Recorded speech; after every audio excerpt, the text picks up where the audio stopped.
So what's happening in reality, right?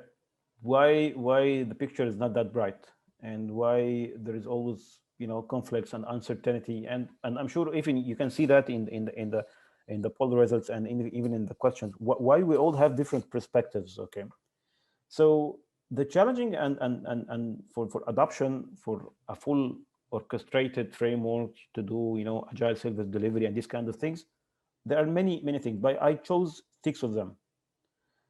One of the main challenges that we face in reality is actually we have always confrontation when we define the borders and the interlocks between different orchestration layers. And it goes really very harsh in the organizations when they don't have enterprise architecture. So people fight on scopes, and it gets really dragged out of the technical discussions when you try to justify why there should be a service orchestrator on top of NFVO, why you should bring CSMF, NSMF while I do have OSS. At the end, there are a lot of gray areas, and decisions should be taken on a practical and approach, should be taken based on references, should be taken based on a deep assessment, not just decisions taken, just this team takes that and this team takes that. So this kind of confrontation always is the main reason for not being able to have an end-to-end solution. Because as you see, for example, in the network splicing, there should be a cooperation for multiple departments on multiple orchestration level to deliver a service. So if there is no such harmony in the organization, then nothing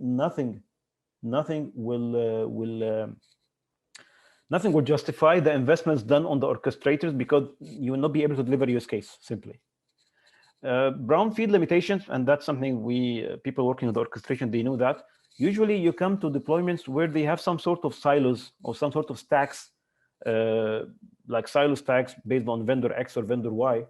So this kind of vendor lock prevents the company or CSP to have some sort of orchestration framework or to deliver use cases in an agile way, because each vendor has its own solution, and they try to push the vendors into a certain directions, limitation in the products, limitation on the capabilities. So usually it is very hard to introduce an orchestration as a brownfield. So my humble advice is that if you have a possibility on a brownfield deployment to produce or to introduce an orchestrator even without use case, please do, because after that it becomes very painful. Third thing, the market FUD. Okay, and FUD is actually the fear and uncertainty and doubt. And that's how the vendors, and I'm one of them for sure, that's how the vendors, they use such technique to enforce certain directions on their customers. FUD, like you go to the customer and you raise some fear, like what you are going to do if you are using open source mono on app. This is an open source. Orchestration never happened. Multi-vendor will never work. You have, requests from the business you will not be able to fulfill. Uncertainty, you say that, okay, there are a lot of directions. Which one should you follow? We are not sure if this will work. HCNFV is dying. This kind of things. And doubt, that you just raise doubts. Okay, and ultimately the result of these 3 things, that customer, okay, will go to you and tell you, okay, give me an end-to-end solution. And once you do that, you put yourself in a dead vendor lock thing, and khalas. The fourth thing, the market fragmentation, and that's a reality. There are a lot of directions in the market. So if I am a CSP now, willing to go for a cloud native thing, will go for an orchestration, for network slice as a service, for network as a service, there are a lot of tracks, a lot of open source groups, a lot of communities, and we as a telco tribe, and again, I do have a telco background. We like references. We like to follow references and standard architectures. But if you have multiple approaches, that actually decrease, or that stops or even lower or slow the adoption of the technology. This happened in NFV, and it is happening in the orchestration. Fifth thing, the legacy procurement procedures. Think of that way. The way you used to procure a box, a router, 100%, it cannot be the same thing that you use to procure an orchestration solution, or for example, artificial intelligence solution, okay?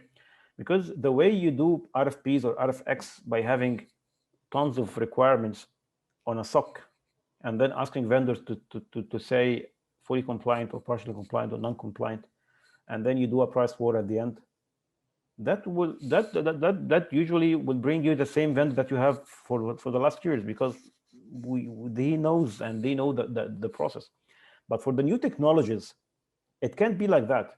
For the new technologies, I do encourage CSPs to change the procurement models and ask for pilots, ask for testing, that you guys come to my lab, I'll give you the infrastructure, we develop use cases, I do the testing based on certain KPIs, based on whatever, and who wins I would say who is technically fit and wins this kind of testing or phase, whatever, okay, should move now to the commercial, and we talk to it commercial. So the mentality or the process must change. The organization structure, the way most of the CSPs now are structured, like IT, network, transport, whatever, these are now somehow islands. And as you saw, most of the orchestration use cases spans across multiple domains and multiple processes.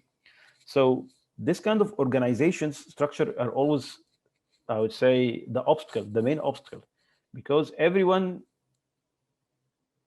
looking forward to capture a scope, to capture a value. So there are a lot of confrontation between the organization. In order to have a scope in domain X to integrate with scope Y, you have to have a scope in domain Y to integrate with domain X. So the procurement cycles are not aligned because everyone is working on an island. So this kind of legacy organizational structure will never make the orchestration framework or end-to-end picture work. And that's why that's the benefit or the good thing about the new players. Like, for example, Rakuten, it's a greenfield thing, like Dish. So they are building everything from scratch. Sorry, not from scratch, as a greenfield. So they have now the luxury to build the right organization that supports the technology.